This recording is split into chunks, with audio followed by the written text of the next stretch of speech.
Please stand if you are comfortable for the gospel lesson.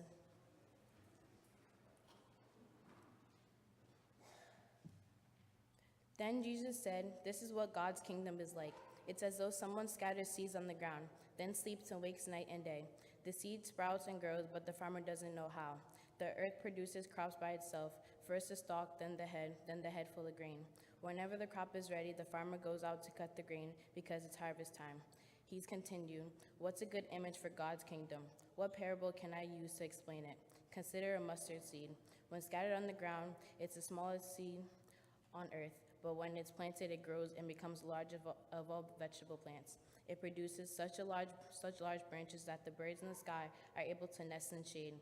With such many parables, he continues to give them the word, as many as they were able to hear. He spoke to them only in parables, then explained everything to his disciples when he was alone with them."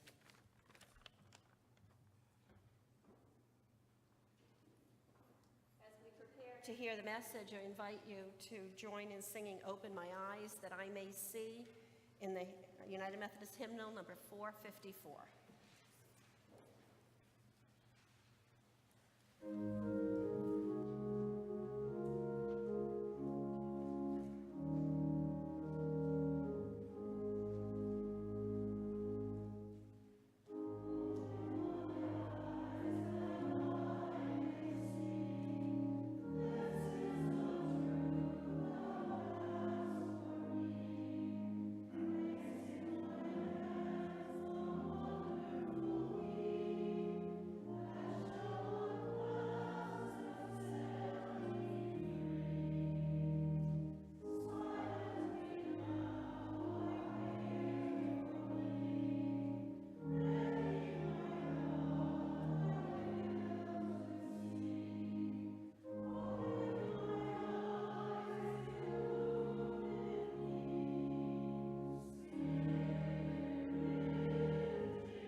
All right, good morning and happy Children Fun Day.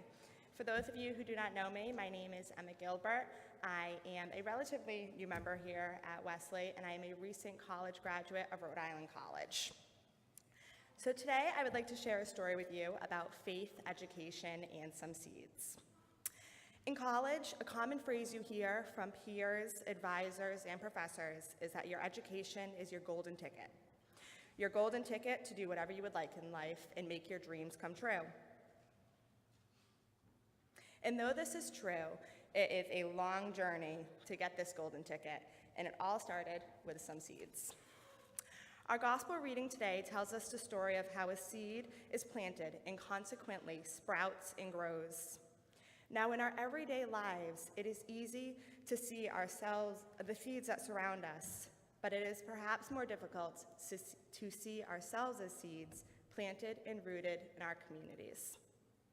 God tells us through Mark, it is like a mustard seed, which, when sown upon the ground, it is the smallest of all the seeds on earth.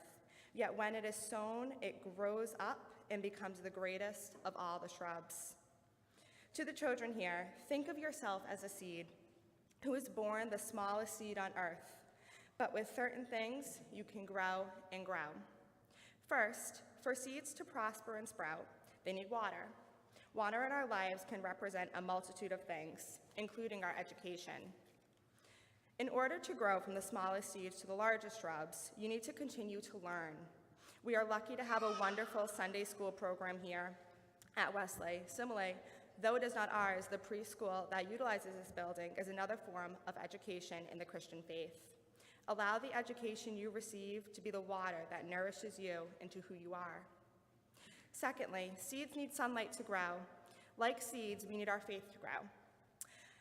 Our faith is our relationship with God. Our faith can grow in many ways, such as attending Sunday service, praising God through music, or worshiping Him through other art forms. Sunlight is a vital part of having seeds become beautiful shrubs, just as faith is to us. Lastly, for any of us that have ever gardened, we know that seeds are successful with other aspects, including good soil and group environments. Children can grow with the right soil, letting our roots be grounded in family and community. We are fortunate to belong to a church that puts on social events and continues to allow our youth to become their best selves. Mark's parable ends with, so that the bird of the air can make nest in its shade. I encourage you all to go after your golden ticket, grow with your faith, and be lifetime learners, as there are many birds that need your shade. Thank you.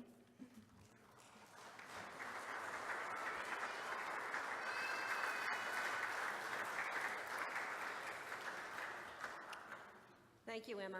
I would like to share with you that Emma was the person who started our book discussion group that started this spring. And at that first time that we met, part of the discussion was how do we reach out to people?